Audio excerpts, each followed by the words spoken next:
round 2 and chapter 2 as well, which is called Roast Mutton. So, as always, I will give a brief description of what's actually happened in the chapter, and then I head on to some talking points and ramble my way to the end. Okay, so chapter 2, Roast Mutton. We actually get underway. Like I said last time, it's a shorter book, so things are going to move a little more quickly. So we start with Bilbo waking up, and the house is empty. Like I said last time, we have this idea of maybe this fairy tale doesn't exist. It's just fiction. Well, his house is a mess, so the fairy tale is not fiction, it's real. You can't ignore that it's real. And then Gandalf shows up. We have this, well, what do I do now? And then Gandalf shows up and says, you're not yourself, you were supposed to get this note, you need to run now. And run Bilbo does, without a single thing. No belongings, hands Gandalf the keys and books it down to meet the dwarves. And gets there just in time to actually get picked up, stuck on a pony, and head off traveling. We got some traveling. Yay, traveling. We get the sense of time passing because Bilbo himself mentions it's almost June now, and he had hoped it was all going to be May sunshine, but traveling June, rain. Rain, rain, rain, rain. And Gandalf disappears, they can't get a fire started, but someone can. We got a fire going, so they decide we're going to go over to that fire, but they're cautious enough to decide we're not all going to go over to the fire. We'll get relatively close, and then we're going to send Bilbo over to the fire. Because Bilbo's a burglar. He's denied being a burglar several times, but no one seems to believe him. So off he heads, and it turns out, trolls. 3 trolls have a nice dinner, complaining that they're eating mutton again, despite the fact that they actually state that they've at least destroyed a village, if not 2, since they came down from the mountains. And Bilbo decides that this is the time to prove he is in fact a burglar, despite saying that he's not. He tries to burgle a troll, gets caught, gets dropped. All the dwarves get caught except Thorin, who puts up a fight and then gets caught. And they're all about to get eaten, except Gandalf gets the trolls fighting amongst themselves. The sun comes out, the trolls turn to stone. We pull all the dwarves out of their sacks and resupply at the troll horde, because the trip's already gone horribly and they've lost most of their food. Yeah, quite a bit packed into the chapter, from Bilbo booking it to join the dwarves, to this big troll incident that is a lot more epically portrayed in the movies than it is in the book. In the book, all the dwarves come out one by one and just get caught, except for Thorin, who's just like, who's attacking my people? And then grabs a branch out of the fire and just starts swinging it. So, sort of funny, though not really, considering they were discussing how they were going to kill and eat the poor dwarves. And it is to note that Bilbo never gets picked up again. He's sort of smart to keep himself in a corner. He does warn Thorin, so there you go. So, talking point number 1 has got to be this call to adventure. There is a hero's arc in a lot of stories, to the point where a lot of discussions in mythology are going to talk about the hero's adventure arc. And practically every story beginning is going to have at least part of this arc, because there's always going to have to be a reason why the story is started. Like, we need to get there somehow. So there's always this call to adventure, and whether or not it's something terrible or epic or mystical that's happening, the hero goes off. But there's 2 things to mention with that. 1, Bilbo is specifically not called the hero. In the first chapter, if you read closely, Gandalf says that to fight the dragon you would either need a warrior with a capital W, or even better yet, a hero with a capital H. Neither of which you can find. There haven't been heroes in generations, and the great warriors are off in different lands fighting each other. So, can we apply the word hero with a capital H to Bilbo, the book itself is saying no. No, you get a burglar with a lowercase b, and you get Bilbo. So, with this grand call to adventure, it's not really a hero call to adventure, it's oddly a mundane thing. Like, when Bilbo wakes up, and he looks around the house and all the dwarves are gone, part of him's like, and then another part of him is like, disappointed and hurt. And he's really surprised about that. He's surprised that he's sad he's been left. And then Gandalf shows up, and Gandalf says, well, we left you a note that we were expecting you to get, because we were expecting you to act normally. Well, of course Bilbo's not going to act normally, because he's feeling a lot of not normal emotions for himself as a hobbit. So the moment he's given this opportunity again, this one opportunity that he thought he had lost, there's not any hesitation at that point in time. Like, he's running. He, like, throws the keys at Gandalf, like, lock up for me, and just runs. Like, he doesn't bring any handkerchiefs or a walking stick or even any money. He is completely unprepared for this opportunity, but he can't lose it again. And there's no clear thing that says, I need to do this, except that disappointment when he thought he had lost the opportunity. It's no, my village has been destroyed and I have to avenge them, or there was this prophecy which means you have to do this, or you're the only one who could save this person. It's just this really mundane feeling of, I had the chance to see more and experience more, and I almost didn't take it. And I have to take it now. So it's this really interesting call to adventure here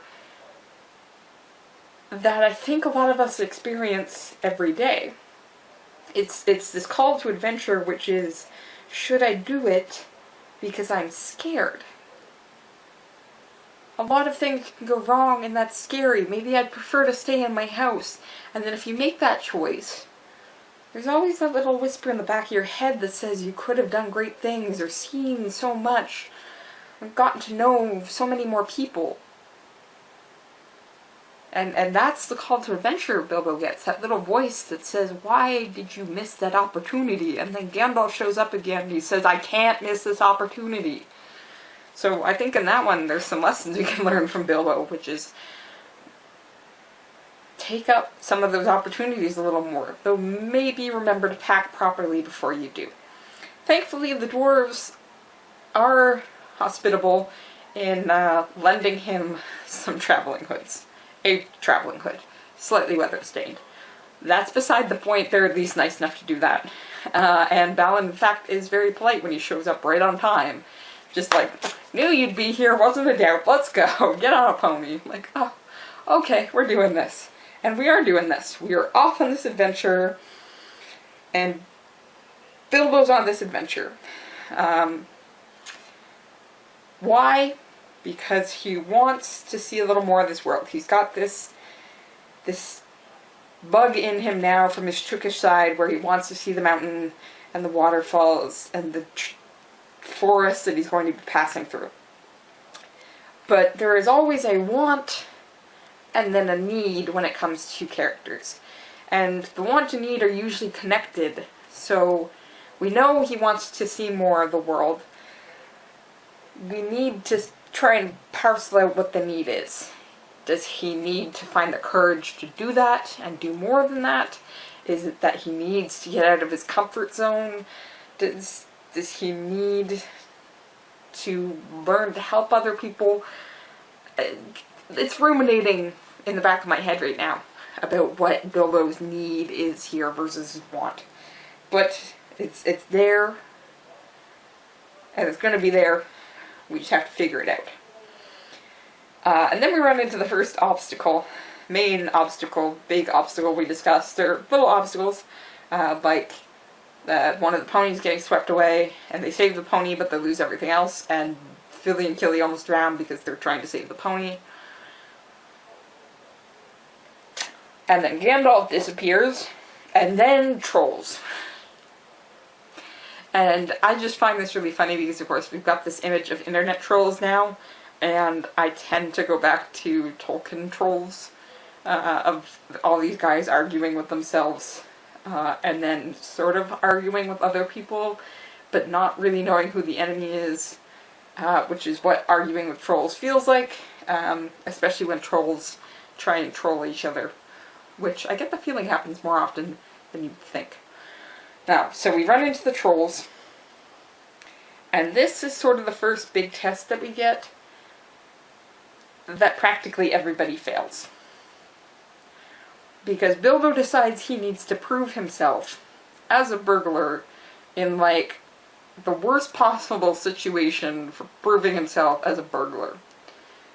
Because he doesn't know anything about the situation. Like, people might know that troll wallets talk,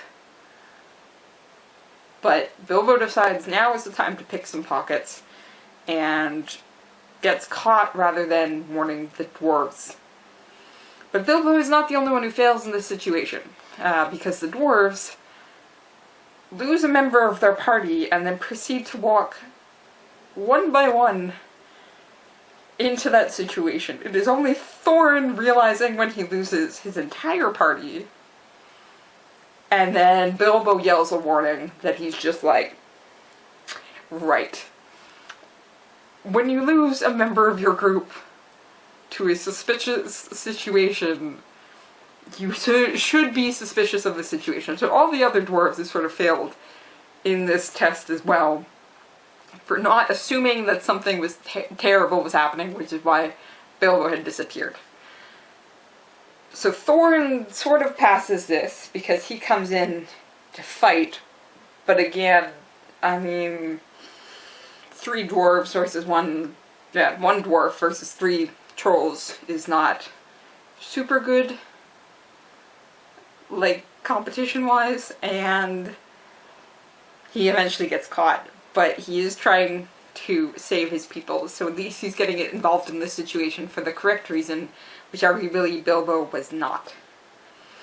And then, of course, the other person that sort of passes, but also sort of fails, is Gandalf. Because Gandalf comes in and saves the day by keeping the trolls arguing until the sun comes up and they turn to stone. But I said sort of passes this test because like everyone fails in this first test for one reason, which is they don't learn from the trolls. The trolls, even before Gandalf gets involved and starts throwing voices, the trolls constantly argue with each other. They can't achieve much because they're arguing with each other. And they're hitting each other with branches and scuffling, even before Gandalf gets involved. And the moment Gandalf gets involved, we see how bad this actually is, because they cannot communicate to the point where they realize there is one too many voices here, which should be an obvious thing.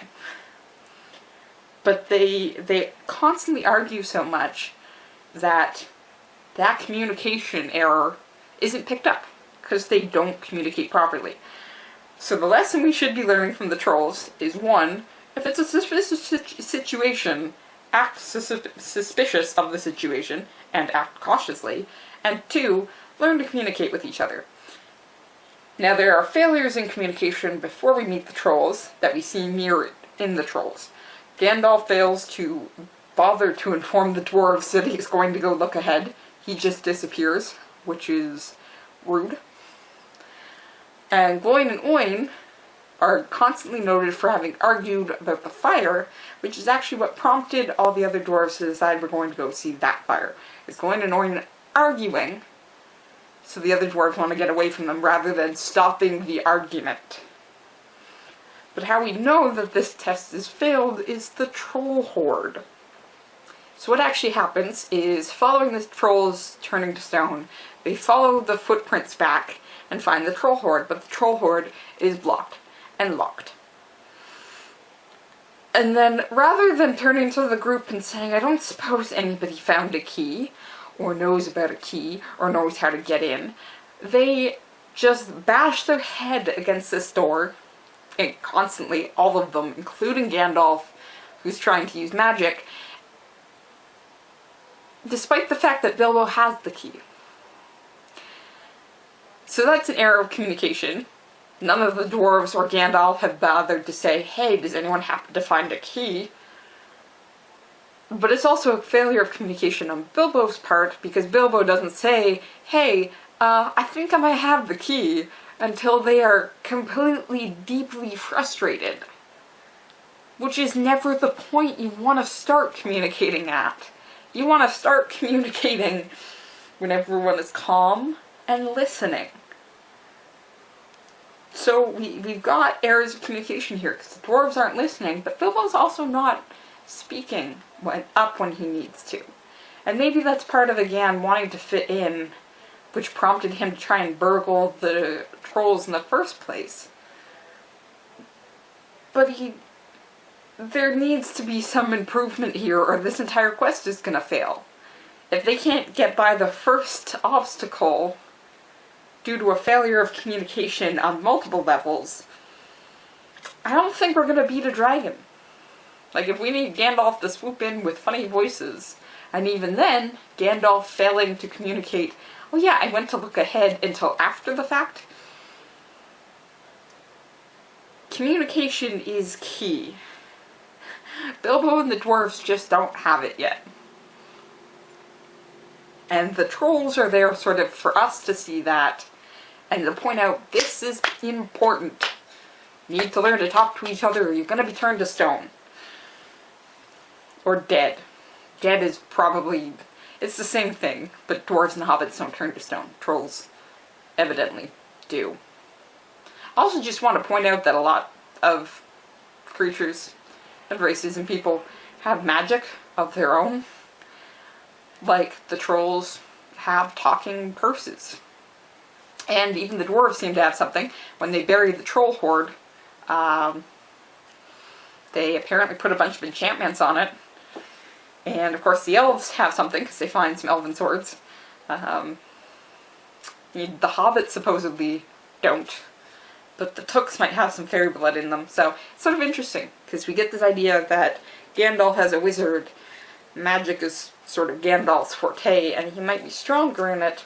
But that isn't to say that other groups don't have magics. Even the trolls have magic. It makes their purses talk. Which is perfect. Okay. Yeah, so we need to figure out some communication. We need to learn these lessons as quickly as we can, especially when you're making the same mistakes as your enemies.